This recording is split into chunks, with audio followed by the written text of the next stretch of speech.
पहले कोरोना, फिर अमेरिका के साथ व्यापार युद्ध और अब भारत के साथ सीमा विवाद। इन सब में उलझकर चीन की आर्थिक हालत खराब हो गई है।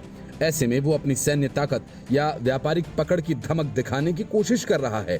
जानकारों का कहना है कि चीनी राष्ट्रपति शी जिनपिंग की राजनीतिक और कूटनीतिक पकड़ कमजोर हो रही है और उन्हें बड़ा झटका लगा है। भारत की जवाबी कार्रवाई से भी चीन के सुप्रीम लीडर पर सवाल उठ रहे हैं। ऐसा कोई भी संकेत नजर नहीं आ रहा जिससे पता चले कि शी जिनपिंग का कम्युनिस्ट पार्टी पर प्रभावी नियंत्रण है। इस बार न केवल चीन की हालत खराब हो रही है, बल्कि राष्ट्रपति के हाथ से भी हालात निकलते नजर आ रहे हैं।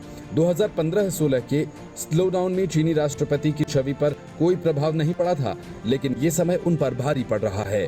उस समय राष्ट्रपति ने बिना ज्यादा मेहनत किए अपनी साख बचा ली, लेकिन मंदी का सामना कर रहे चीन को इस बार पश्चिमी देशों के विरोध का भी सामना करना पड़ रहा है, जो कि पहले कई मामलों में चीन के साथ रहा करते थे, लेकिन कोरोना की वजह से चीन की छवि खराब हो गई है। चीन के एलिट लोग अक्सर पढ़ाई या फिर पर्यटन के लिए पश्चिमी देशों की यात्रा करते थे, जो कि अब अपने ही देश में रहने को मजबूर हैं। चीन का महत्वाकांक्षी project belt and road initiative यानी BRI को भी जोरदार धक्का लगा है। इस प्रोजेक्ट के माध्यम से वे अपने राजनीतिक लक्ष्यों को हासिल करना चाहता था। चीन पर आरोप है कि उसने खतरनाक कोरोना वायरस को छिपाया और पूरे विश्व में फैला दिया। अब कई देश BRI के मामले में भी कर्ज की रीशेड्यूलिंग की मांग कर रहे हैं। कई कड़वे अनुभवों के बावजूद शी जिनपिंग संस्कृति क्रांति के समय से ही कम्युनिस्ट पार्टी के वफादार माने जाते हैं और उन्होंने अपने प्रयासों से पार्टी को पुनर्जीवित किया है।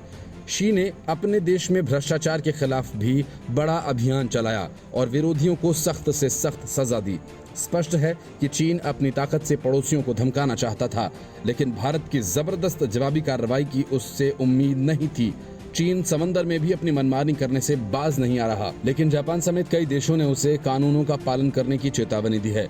हांगकांग में लगाए गए प्रतिबंधों की वजह से भी शी जिनपिंग को आलोचना का सामना करना पड़ रहा है। एक छोटे समय के लिए राष्ट्रवाद का ज्वार उनको बचाए रखने में कामयाब हो सकता है, लेकिन लंबे समय के लिए ये भी कारगर नहीं होगा। इस समय शी जिनपिंग के लोगों की नजरों में पार्टी का वर्चस्व बनाए रखना बहुत बड़ी चुनौती है।